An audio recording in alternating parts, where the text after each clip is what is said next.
Donna was so exhausted that she even began mentally counting her steps to her home. The night shift had been particularly grueling because the previous evening, just outside the city, a major traffic accident had occurred involving a truck, an intercity bus, and several cars. Throughout the night, a steady stream of injured people were brought to their hospital almost until dawn. Most of the injuries were minor, but several patients were in critical condition. Donna had long grown accustomed to the demands of her job and did not complain about her fate. For nearly 15 years she had been saving lives, yet she never grew numb to the suffering of others. She felt the pain of her patients as her own. Linda, the senior nurse of the department, had repeatedly tried to influence her protégée. "Donna, you can't do this. You'll burn out quickly if you take everything to heart." But Donna could not help it, although she tried to change her attitude towards work. Fortunately, the predictions about burnout, which Linda insisted upon, did not come true, and this fact reassured the woman, for what she feared most in the world was growing cold and hard-hearted. Only upon entering her apartment building did Donna realise she had lost count. She had tried many times to calculate the distance in steps from her home to the bus stop, but she had not yet succeeded. The woman involuntarily thought she should borrow Patrick's pedometer and measure the distance some day. Here her thoughts shifted from work to domestic concerns. She imagined how surprised her husband would be when she asked to borrow the step counter. Every morning Patrick set his alarm for 6 and went for a run, rain or shine. He tried to involve his wife and son in his healthy lifestyle, but Donna viewed his efforts with irony. "Patrick, the neighbours will think we're crazy if we all go out for a run together." Paul also viewed his father's enthusiasm with scepticism. "Dad, I'm not like you. I'm weak-willed and love to sleep." If his father started lecturing him, the boy would solemnly recite, "Father, forgive your son for his laziness and dreams." From the outside it looked comical, but Patrick was offended by such antics. Paul had been attending a school theatre club for the past 2 years and was proud of his cultural achievements. However, Patrick considered this pursuit unworthy of a real man. Donna opened the door to her apartment and immediately tripped over her son's sneaker. In annoyance, she muttered, "Again! He's scattered his shoes all over the hallway. No matter what I say, he does what he wants." She put away her son's shoes in the closet and took off her coat. "That's it, Donna. Now you'll have some tea and go to bed." After a night shift, especially such a restless one, she needed to restore her strength, and the best way to do that was with a good night's sleep. The woman went to the kitchen, but found it in disarray. She felt like crying from helplessness. What kind of people am I living with? Is it so difficult to clean up after yourself? Just you wait. I'll give you a piece of my mind tonight. Her mood was on the verge of breaking, and Donna began angrily throwing cups and plates into the sink. This was accompanied by clattering and her short remarks addressed to the 2 slobs who could only consume and make a mess, but were incapable of cleaning up after themselves. The kitchen floor also bore traces of the morning meal. She had to grab a broom and dustpan. When Donna swept the crumbs and candy wrappers into the trash, she noticed a crumpled notebook page at the bottom of the bin. At first she didn't think much of it, assuming probably Paul threw it away. He was doing his homework, made mistakes and tore out the page. Donna headed to the bedroom, but something made her return to the kitchen. Carefully, using 2 fingers, she retrieved the crumpled paper from the trash and unfolded it. She knew her son's handwriting, but this message was not written by Paul. Forgetting caution, Donna smoothed out the paper and began to read slowly. "I apologise for bothering you. I wouldn't have turned to you, and Mamma didn't let me do it before. If it weren't for the trouble she's in. Mamma doesn't tell me anything, but I overheard her talking to her friend, that her illness is severe. I don't want my mamma to die because she's all I have. Please help my mamma, Patrick. This disease they found can be treated, but the treatment costs a lot of money and we don't have it. And so I thought you might be able to lend us at least a little. I will finish school soon, start working, and I will definitely pay you back every penny, I swear." Below, the message was also neatly written, "Amber Raskin." A relative, perhaps? But I know all of Patrick's relatives by heart, but there is no Amber among them. It's also strange, and where is the address? Donna emptied the bin onto the floor. A crumpled envelope, similar to the letter, ended up on top of the trash pile. The woman carefully placed both finds in a bag and thoughtfully said, "I don't like any of this. Why didn't Patrick say anything about this letter? Shall I just ask Patrick, instead of racking my brain? Or shall I conduct a little investigation myself?" she thought. Making the right decision was interrupted by an insistent ring at the door. The woman quickly hid the plastic bag with the evidence and desperately said, "Oh, it must be my dear mother-in-law. Why on earth did she come here so early?" The doorbell rang again, and Donna, cursing her fate and her impudent mother-in-law, headed to the hallway. Helen didn't enter. She fluttered in and, forgetting that the first thing to do was to greet her daughter-in-law, she immediately proceeded to the main part of her speech. "How fortunate that I caught you at home. Aren't you working today?" Donna understood that her plans to sleep were entirely ruined, but the rules of propriety forced her to smile and be polite to her mother-in-law. "Come in, please. I just got back from the night shift. I'm dead tired, and I was going to get some sleep." "You can sleep later. I won't be long." The obvious hint that she had come in at an inconvenient time did not embarrass Donna's mother-in-law at all. She looked possessively around the hallway, then trotted uninvited into the kitchen, but stopped on the threshold. "Why is there such a mess here?" Donna looked at the pile of trash she had left and felt embarrassed. "I lost an earring. I thought I threw it out with the trash into the bin." Helen asked sarcastically, "Did you find it?" The daughter-in-law did not understand. "What?" The mother-in-law gave her another caustic look and said, "Your earring. It looks like both are still in your ears." Donna instinctively grabbed her ear. She realized that her mother-in-law did not believe the story about the earring and, in a lost voice, replied, "Yes, luckily I've already found it." The mother-in-law shook her head. "I see. You dress for work like it's a party." Caught in a lie, the daughter-in-law felt awkward. She bustled around the guest. "Please sit down, Helen. I'll put the kettle on. Would you like some tea?" The guest let out a meaningful sigh. "First, clean up the trash and wash your hands with soap. You're a medic. You should understand that poor sanitation contributes to the spread of infection.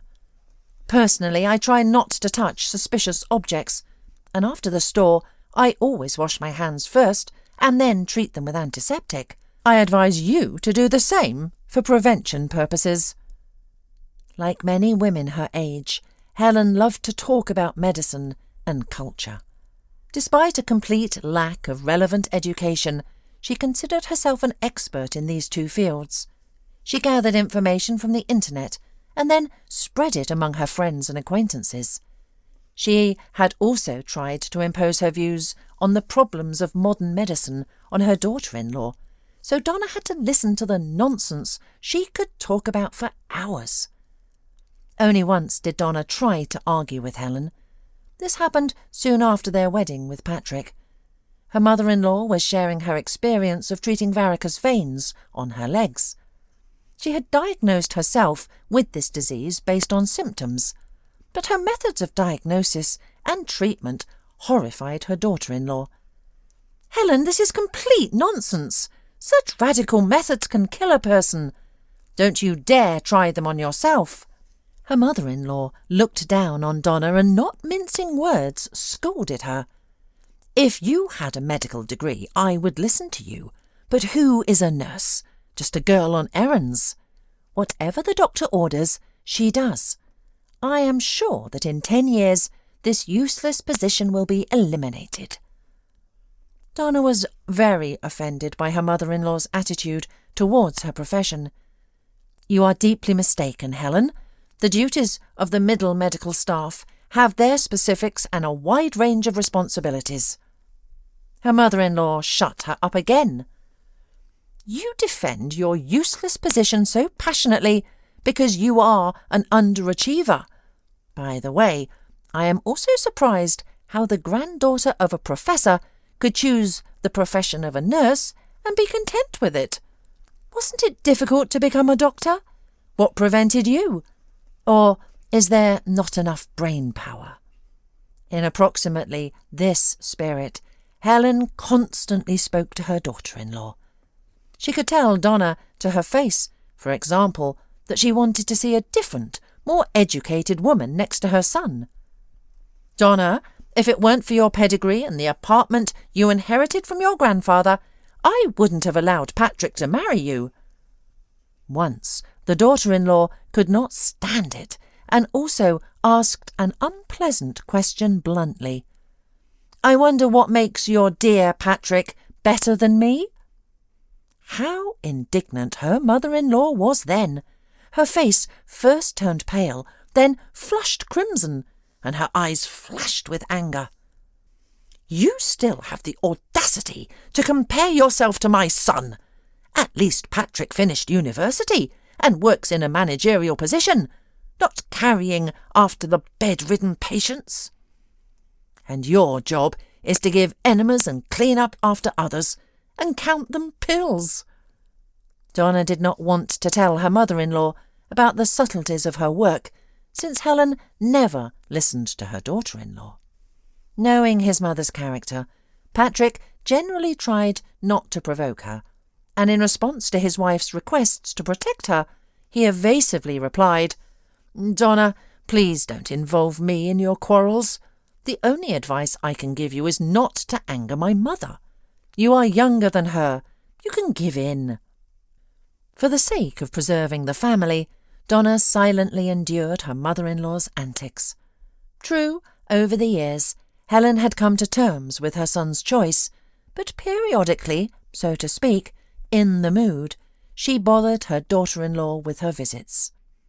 Deep down, Donna felt sorry for her eccentric relative, for Helen was widowed early and devoted her entire life to her only son, and now she lived alone on the other side of the city, visiting them so often to avoid dying of boredom. While Donna set the table, her guest chattered self-absorbedly. "Donna, I didn't just come to see you. I want to ask for advice." With a coquettish glance, the mother-in-law paused dramatically before continuing with a blissful smile. "Donna, I've decided to add some variety to my life and came to seek your advice." Another pause followed, accentuated by a pleading look and an expressive sigh. Donna politely responded, "Of course, I'd be happy to help you with more than just advice." Her mother-in-law modestly lowered her eyes. "I don't even know where to begin. I wouldn't want you to think your mother-in-law has finally lost her mind." At that moment, Donna became slightly alarmed, but she said as gently as possible, "Helen, how could I think such a thing? You are a wise woman, deserving of admiration." The blatant flattery worked on the mother-in-law. Her eyes sparkled with mischief, and her brightly painted lips curved into a smile. "Oh, Donna, thank you for your kind words. I've been beside myself since yesterday." Along with her chair, Helen moved closer to her daughter-in-law, forgetting about the cooling tea in the beautiful cup. "You see, Donna, the neighbour from the second entrance recently joined a theatre studio. She says many elderly people attend this club, so I decided to try my luck too. Yesterday, I auditioned." Donna nervously giggled. "Auditioned?" Helen grew annoyed. Why do you keep questioning me? And I don't understand your laughter. Maybe there's a great actress inside me, and I didn't discover my talent in time." Helen rose from her chair, gazing intently out the window, and began to declaim. "Why is this world so unfair? Why am I shivering in a booth while Lucy sleeps by the fireplace on a silk cushion? The master feeds her meat, and I get the bones." It came out very pompous and funny. Donna hiccuped a few times and then burst into laughter. The mother-in-law stared wildly, and the daughter-in-law couldn't calm down for several minutes. When the fit of laughter subsided, Donna managed to say, "Helen, I'm sorry. It was very expressive, truly, but I didn't understand why you were shivering in a booth." This question stumped the older woman. She blinked in confusion for half a minute and then pouted in offence. "You are so dense, Donna. I just read an excerpt from the monologue of the abandoned dog. This is the role I was given in the studio. The premiere of the performance will take place before the new year, but I don't understand why you're laughing." Donna took a deep breath to suppress another fit of laughter. "For heaven's sake, forgive me, Helen, but I can't imagine you in the role of a dog. You would be better suited for the role of a harsh mistress." Helen took this as a compliment. She sighed heavily again. "I joined the studio too late. All the good roles have already been taken. I got the part of Daisy, and my friend will play Lucy. But I don't know how the audience will react to her character, since Cara weighs about 100 pounds. I think that's too much for a lapdog." The regret in Helen's voice was so sincere that Donna felt ashamed of her laughter.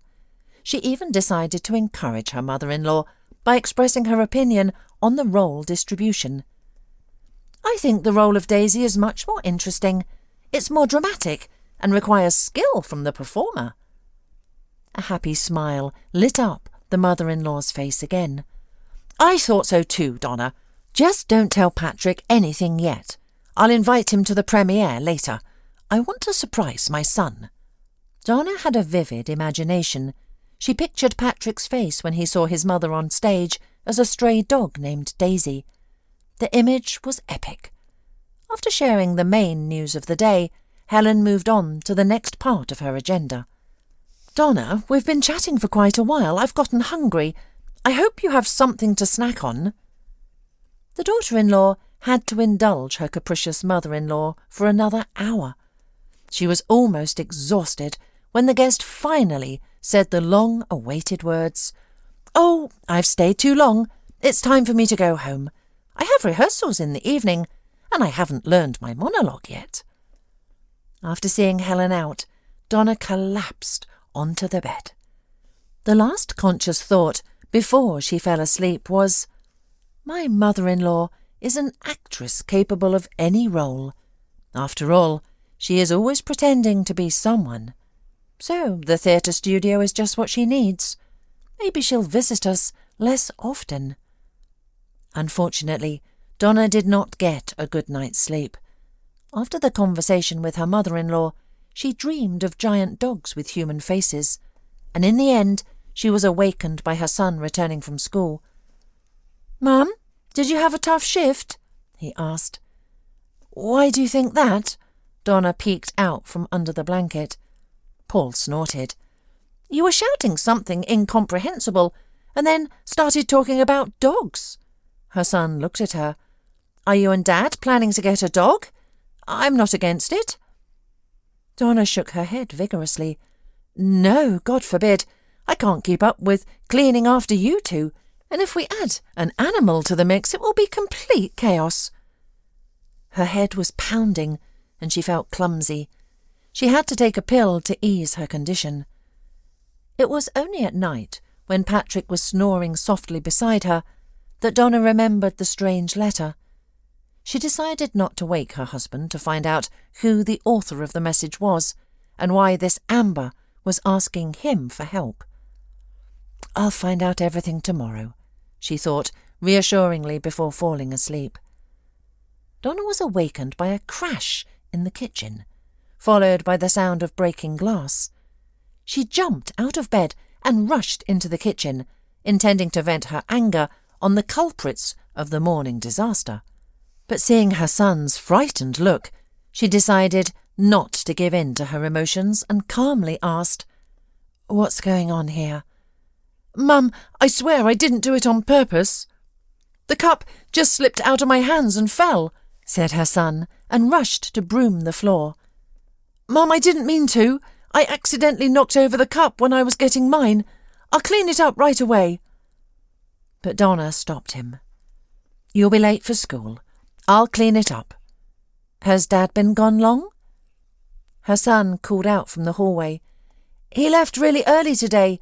He didn't even go for his run. I asked him why he was leaving so early, and he asked me not to stick my nose in adult business." A second later the door slammed, and Donna was left alone with her thoughts. Her husband's strange behaviour puzzled her. Patrick could only skip his traditional run for 2 reasons: illness or a natural disaster. Since calm reigned outside and the autumn sun was generously shining, Donna thought her husband might be having health issues, but she quickly dismissed the idea. Patrick valued his health greatly and would raise an alarm at the slightest cough. Clearly, some other reason had compelled him to drastically change his routine. Could it be related to that letter?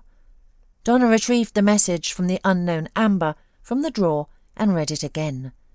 Then she looked at the clock. "If I hurry, I can make it there and back in a day." Donna reached the village without any incidents, the journey taking just over an hour. It impressed her not only with its size but also with its cleanliness. The sidewalks in the centre were paved with tiles, and almost every house boasted flower beds. This colourful palette made the autumn seem less gloomy. Donna said inspiredly, "This place is quite nice."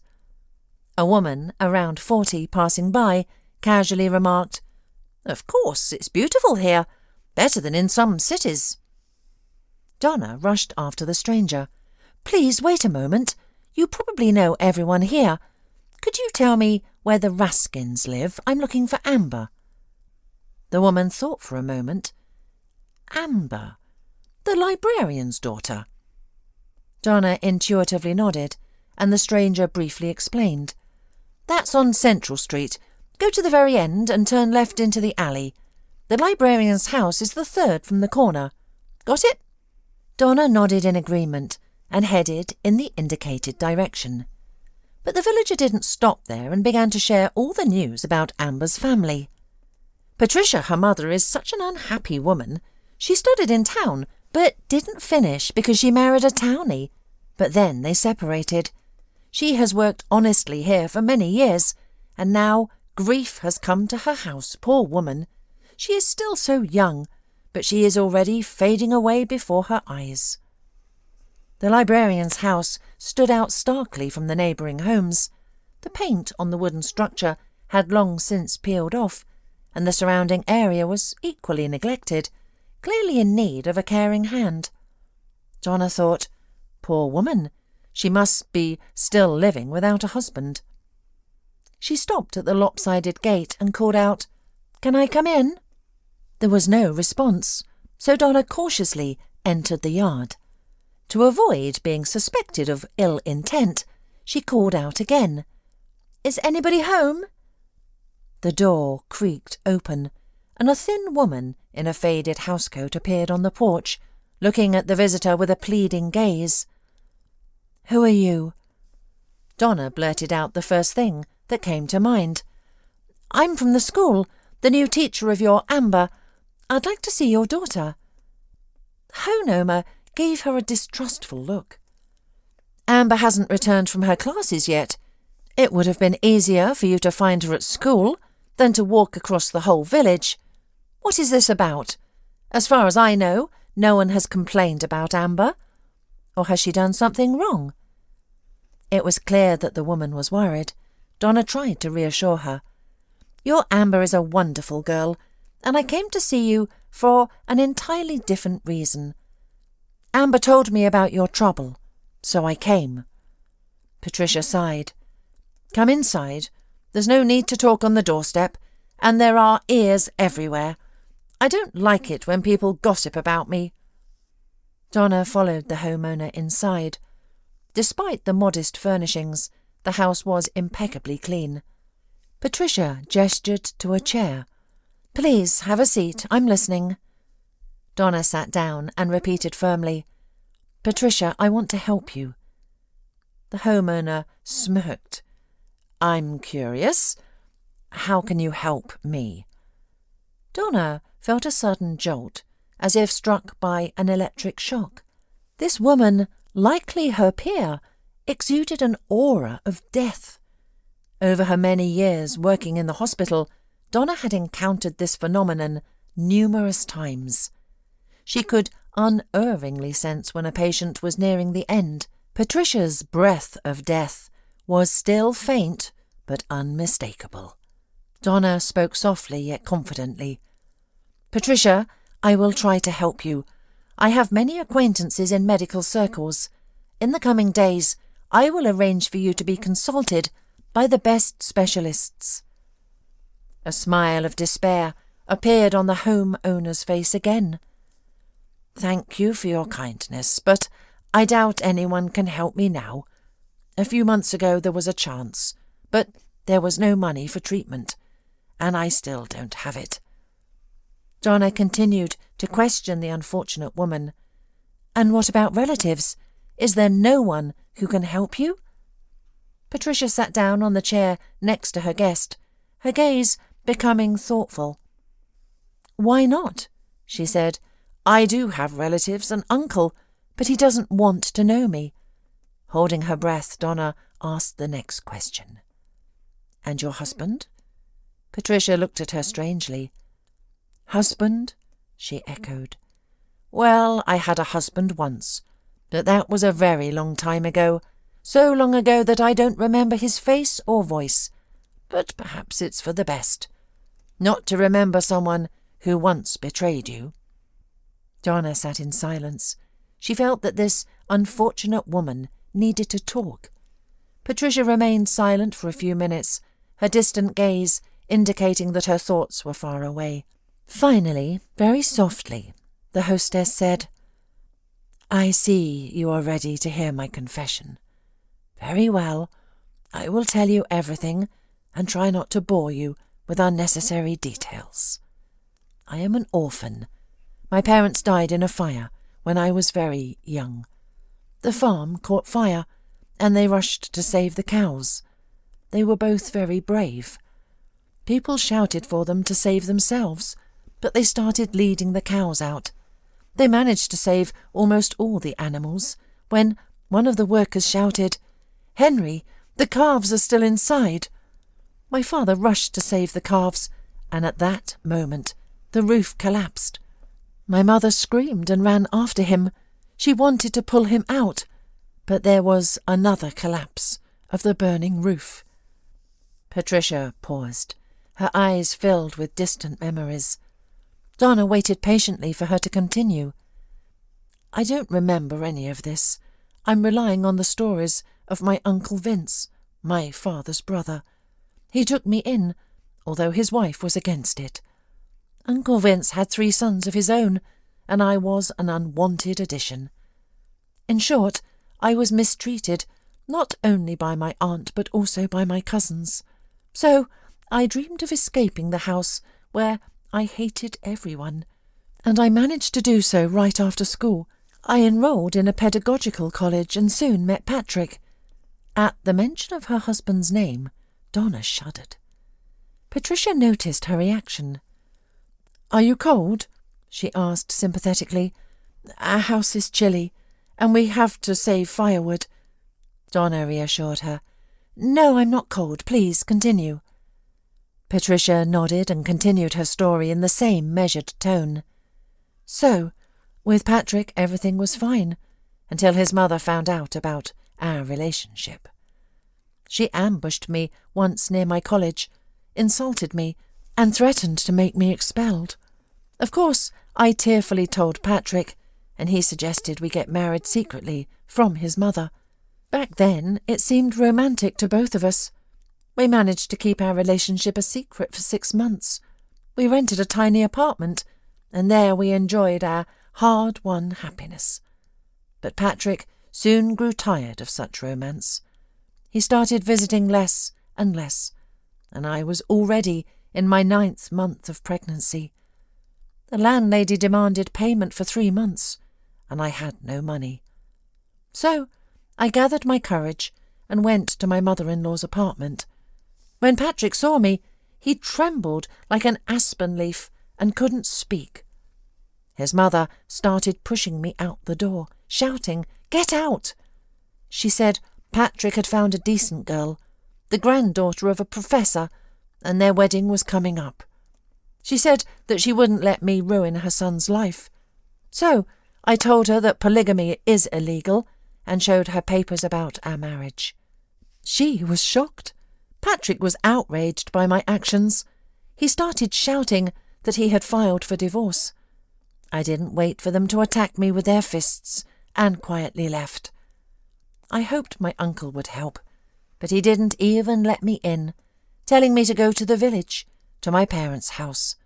So I went. Donna was very anxious. "And then what happened?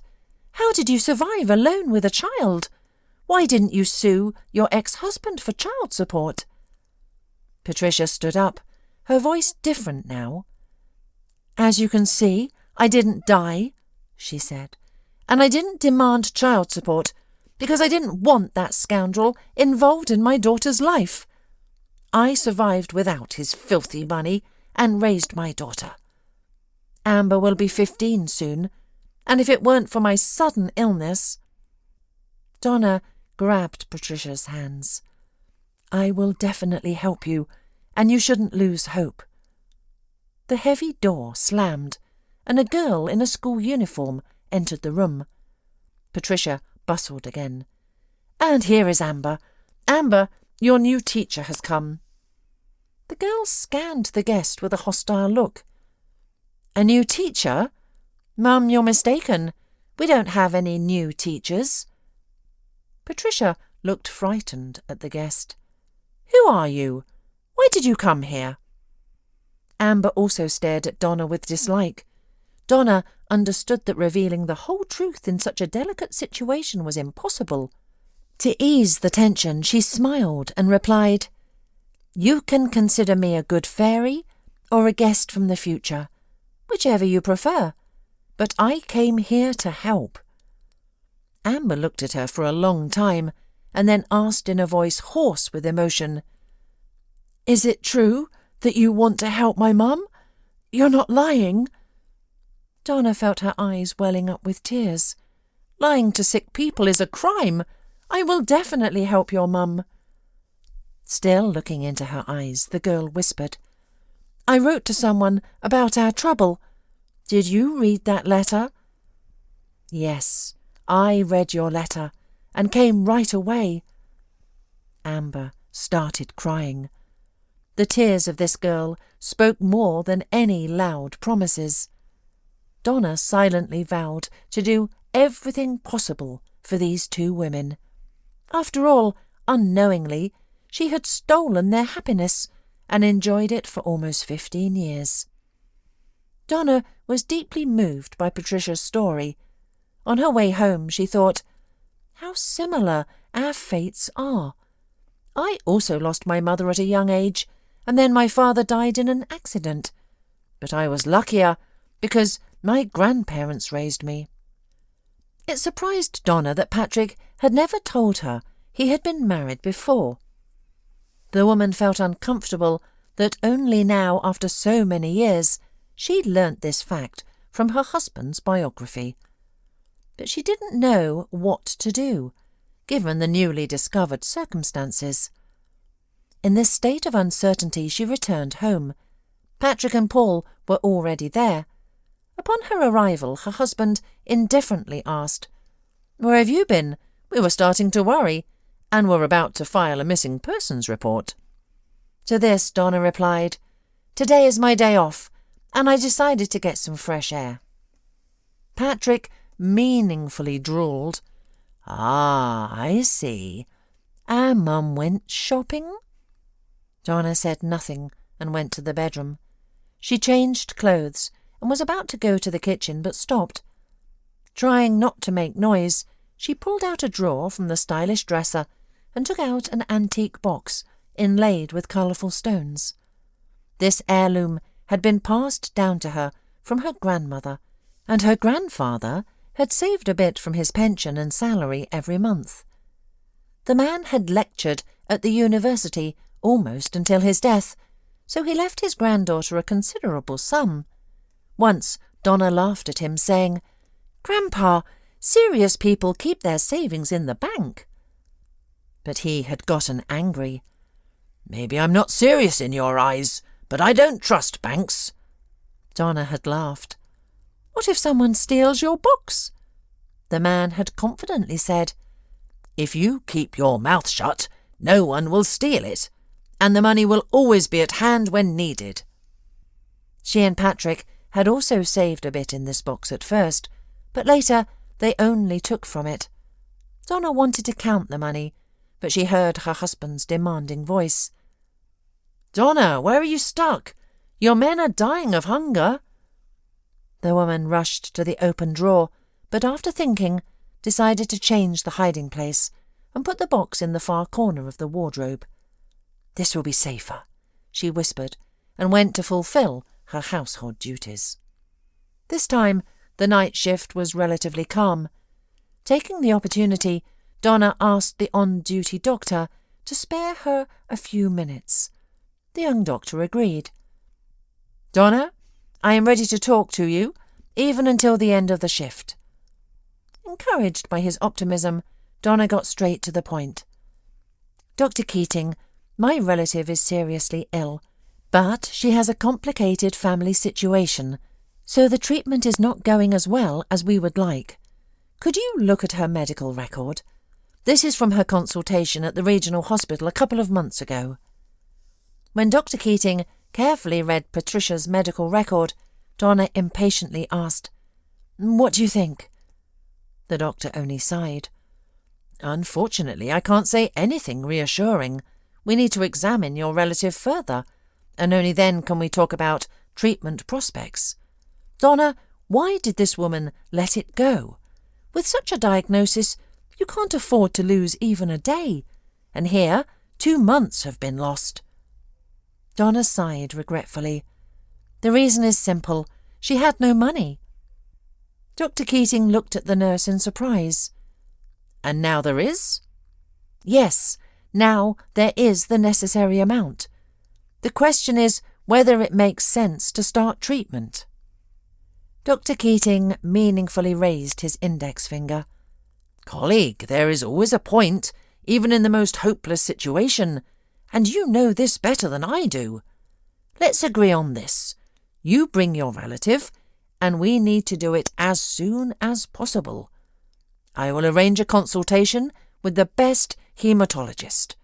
He is a friend of my father and my favourite university professor." For the first time in the last 2 very hectic days, Donna relaxed a bit. Now she had to convince Patricia. "I will go to them today," Donna decided. After the night shift, she hurried home, trying not to think about her fatigue. She changed clothes and then took out the precious box, removing almost all its contents. After that, she dialed Patricia's number. "I will be there soon. Prepare everything necessary for the hospital. Today after lunch, an excellent doctor will see you." Patricia tried to object, but Donna cut her off. "Patricia, let's not waste time on empty talk. Besides, your daughter can stay with me while you're at the hospital. No, my husband will not mind. You don't need to worry about that." "Thank you, Donna. You really are like a fairy from a tale." There were sobs heard from Patricia on the phone. Dr. Keating kept his promise and was waiting for them at the entrance to the clinic when the famous haematologist worked. "First, a full diagnosis, and only then will we evaluate our patient's chances," he said, and led the women inside. Patricia looked around fearfully. Seizing a convenient moment, she whispered to Donna, "Maybe it's all for nothing. Maybe we shouldn't spend the money. Such a large amount. I won't be able to pay you back all at once."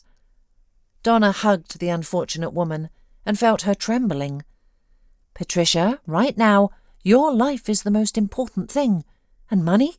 It comes and goes. Honestly, I don't mind spending it on a good cause." "And your husband won't scold you?" "No, he won't," Donna confidently replied. Soon, Patricia was called by the nurse from the diagnostic room, and Donna stayed waiting in the corridor. Only in the evening did they get to the consultation with the professor. The medical luminary kept the patient in his office for about an hour and then invited Dr. Keating. Waiting for the doctor's verdict, Patricia trembled with excitement and Donna was exhausted from fatigue and lack of sleep. Finally, Dr. Keating came out of the office. "Professor, will personally take care of your relative, which means she has a chance. Not for a full recovery, but she will be able to enjoy life for another 5 or even 10 years. Donna returned home, tired but almost happy. She thanked fate for allowing her to do another good deed. Especially since she had helped not a stranger, in a way. Donna already imagined how she would soak in the bath and then fall into a sweet sleep. But when she opened the door to her apartment, she realized that besides her husband and son, there was someone else present. This fact was confirmed by a familiar pair of shoes in the hallway and voices coming from the kitchen. Donna listened intently. "Again, the devil has brought her here. I'm ready for anything, but I can't stand listening to her empty chatter." At this moment, Patrick peeked out from the kitchen. "And here comes our Donna. Lately you've been staying out too late, and it's making me suspicious." Patrick was in a positive mood, but Donna didn't feel like joking. She replied curtly, "Constant suspicion is a bad sign, Patrick. I had to arrange hospital care for an acquaintance, so I was a bit late." Patrick planted a dutiful kiss on his wife's cheek. "You're like Mother Teresa, always helping everyone and taking care of everyone. And here we are, waiting for you, and also counting on your help." Donna followed her husband into the kitchen, and Patrick, with a satisfied smile, noted, "We did a little housekeeping in the kitchen today with Paul. Check out our culinary skills, dear Mrs. Raskin. The dish is simple but very hearty." The pasta and cheese did indeed look very appetizing. Donna's salivary glands went into overdrive, and she greedily dug into the food. Helen couldn't resist the opportunity to mock Donna. "At least chew your food. You know, swallowing like that can lead to an ulcer. You're a medic yourself." Patrick irritably remarked, "Mum, you could have kept quiet, but you just had to put in your 2 cents. He looked pointedly at his mother, and she demonstratively covered her mouth with her hand. "That's it, I'm quiet. Not another word." After satisfying her hunger, Donna looked at her husband and said, "Now we can talk business." Helen opened her mouth, but Patrick gave her a stern look. He sat down next to Donna and put his arm around her waist. "Donna, here's the thing. You know that elderly people always have health issues." Donna nodded. "I know, Patrick. I deal with it every day at work. So let's cut to the chase." Patrick stood up. "All right, I'll be direct. Mum's health is weak. She needs clean air. In the big city, that's a problem, which leads to apathy and insomnia." Donna ironically remarked, "Patrick, I asked you to cut to the chase. How can I help your mum and my dear mother-in-law?" The man leaned against the table, cornering Donna. "Mum has long dreamed of living in the countryside, but buying a dacha requires a substantial amount of money, which Mum doesn't have." Donna laughed. Patrick, what does that have to do with me?" Irritation was bubbling out of the man, but he restrained himself, understanding that only gentleness would achieve his goal. So he tried to hug his wife again. "Donna, you have that magical box with lots of money. It's just sitting there anyway. And my mum could buy a nice little house with it, and her savings, where we could go every weekend. We've already found a suitable option with Mum. Mum is short half, and we just have that much money in our box. By the way, tomorrow we have a meeting with the seller." "So, you and your mum have already decided everything without me?" Donna freed herself from her husband's embrace and turned to her mother-in-law. "Helen, what about the theatre and your role?" Her mother-in-law beamed with a happy smile. "Donna, one doesn't interfere with the other. It's a 20-minute bus ride from the Datcher settlement to the city centre. We have rehearsals 3 times a week, and besides, I don't want to live in the Datcher permanently. I'll spend a few days in the city and then go to the Datcher. It will be a change of scenery." Donna agreed with a smile. "Yes, you've thought it all out well." Patrick was turning red and pale, a sign that he was losing patience. "Donna, can we stop the interrogation? Where is the box? I looked for it, but it's not in its usual place. You hid it and didn't tell me." "And why should I tell you? It's my money. My granddad gave them to me," the woman sarcastically asked.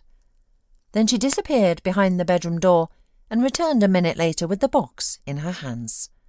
"Here, Patrick." The man lifted the lid of the pretty casket and was stunned. "There's almost nothing in here. Donna, where did you put the money?" By this time, Donna was already tired of this circus and replied rather rudely, "It's my money, Patrick, and I spent it on what I considered more necessary than buying a Datcher for your precious mum." Helen jumped up like she had been stung. "Patrick, I don't know how you put up with this. If I were you, I would have kicked this scoundrel out long ago. If she were at least a decent woman. But she's just a nurse." Donna realised that her time had finally come.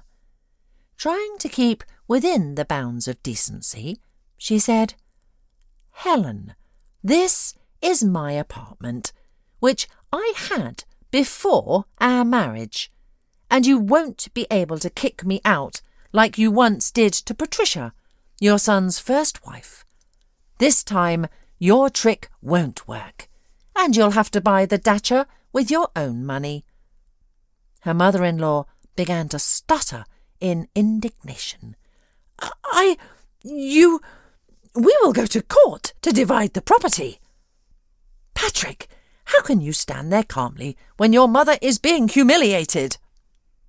Patrick gave his wife a scorching look. "We will talk more, Donna. I'll just see my mum out first." But Donna did not wait for her husband to return. She threw his pillow on the couch in the living room and locked herself in the bedroom. Through her sleep, she heard Patrick banging on the door, but she did not respond to his demands to open it. In the morning, she found her husband in the kitchen. Patrick was in a bad mood. He looked at his wife.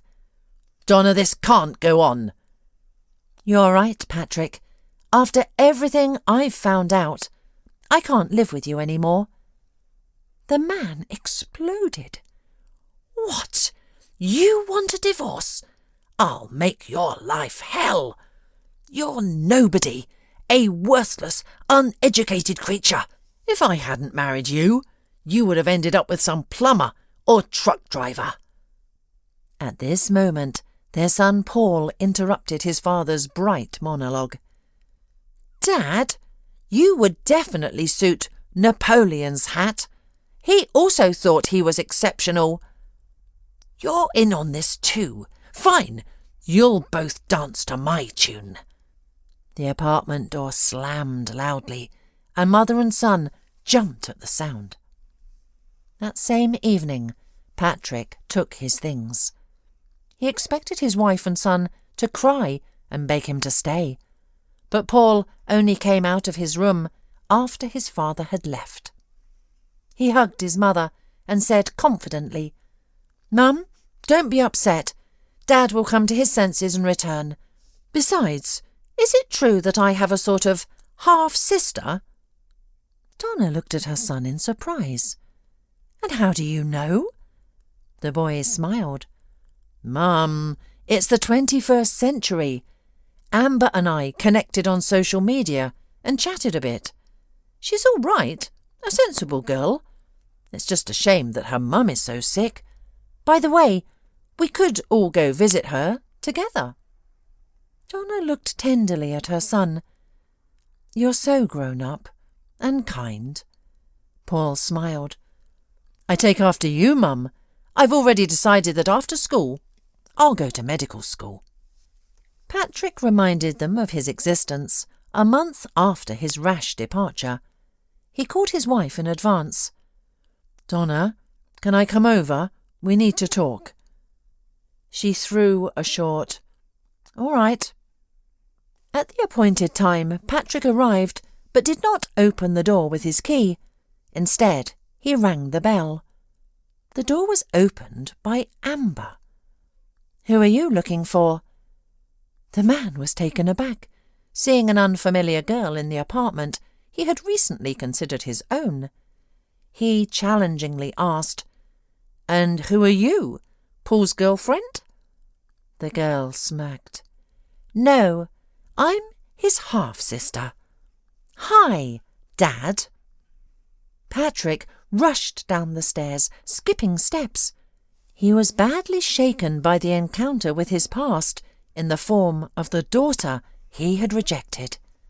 The man also remembered the letter in which Amber begged him for help. Fate does not forgive such mistakes, and Patrick paid for his sin. He married 2 more times, but never found happiness.